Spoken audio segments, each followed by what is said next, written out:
Welcome to Clear Minds. I'm going to read a letter to the person who almost destroyed my life. And that person was me. It's a weird thing trying to think of yourself as two separate people, but that's what addiction does. It splits you into two. There's the person you were and the person you are now, the one fighting every single day to stay in the light. Writing this was my way of finally looking the past in the eye, of making sense of all the trauma and all the shame, and sharing it. Well, I'm sharing it for anyone else out there who feels like they're still lost in the dark. This is a letter to the me who was lost, the me I was sure I'd never escape, the me who was just a ghost in my own life, convinced the only way to make the pain stop was to disappear for good. To the person I used to be, I see you. I remember you. I remember that constant, gnawing emptiness you were so desperate to fill. I remember the lie you told yourself over and over that you were broken beyond repair and that this was the only comfort that you deserved. You really thought it was your friend, didn't you? Your one secret ally in the world that always felt too loud, too sharp, too much, but it was never your friend. It was a thief.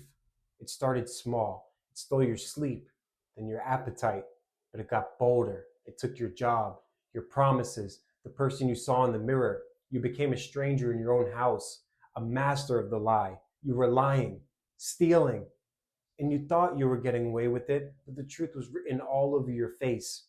I remember you ignoring calls from your family, skipping birthdays, spinning that web of excuses until you couldn't even find your way out. Every lie was another brick in that wall that you built around yourself until you were so alone in there you couldn't hear anyone calling your name. You were so good at pretending, weren't you? You just nod and smile and agree to anything to make people go away, just so you could be alone with the very thing that was killing you. And do you remember rock bottom? It wasn't some big cinematic crash. It was 1,000 tiny deaths every single day. It was waking up with that sick feeling in your stomach, that craving that felt like another person was in the room with you. It was looking at the people you loved most and seeing the hurt in their eyes, a hurt you put there. You didn't just rob them of their peace, you robbed yourself of your own freedom.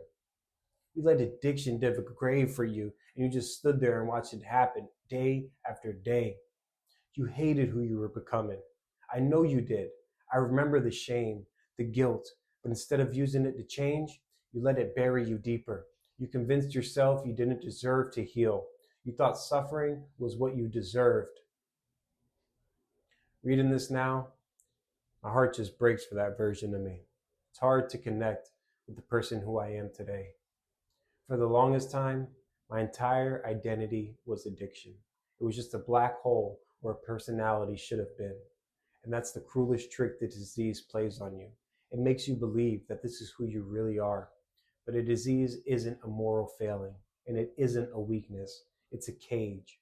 I had to learn how to separate who I was from what the disease was making me do. That journey back wasn't a straight line. It was messy. There were relapses, and there were days I was sure the darkness was winning again. But every time I chose recovery, even when it was the hardest thing to do, the light got a little bit brighter. A turning point wasn't some flash of lightning or sudden moment of clarity. It was just sheer exhaustion. I was done. I was so tired of the lies, so tired of the pain, so tired of hating myself. Making that first call for help was the hardest thing I had ever done. It was a total leap of faith, powered by the tiniest flicker of hope that maybe, just maybe, I was different, life was possible. I had to learn that it's okay to ask for help, that it's not just okay, it's necessary, and I couldn't do it alone. Recovery isn't just about quitting, it's about rebuilding from the ground up. It's finding those passions that addiction stole from you.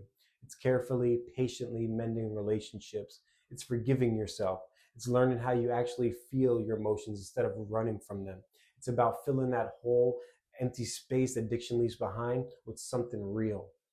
To the me I was back then, I need to say thank you. Thank you for holding on, even by a thread, just long enough for you to find my way back. You survived, we survived, and we're learning how to live again. And for anybody watching this who hears their own story in mine, please, please know that you're not alone. There is so much hope in recovery, and you are worthy of it. Reaching out for help isn't weakness, it's the most powerful thing you can do. Talk to someone. Share what you're going through. This doesn't have to be the end. Your story doesn't have to end in the dark. It can be a story of resilience, of healing, and of hope. Thank you for listening.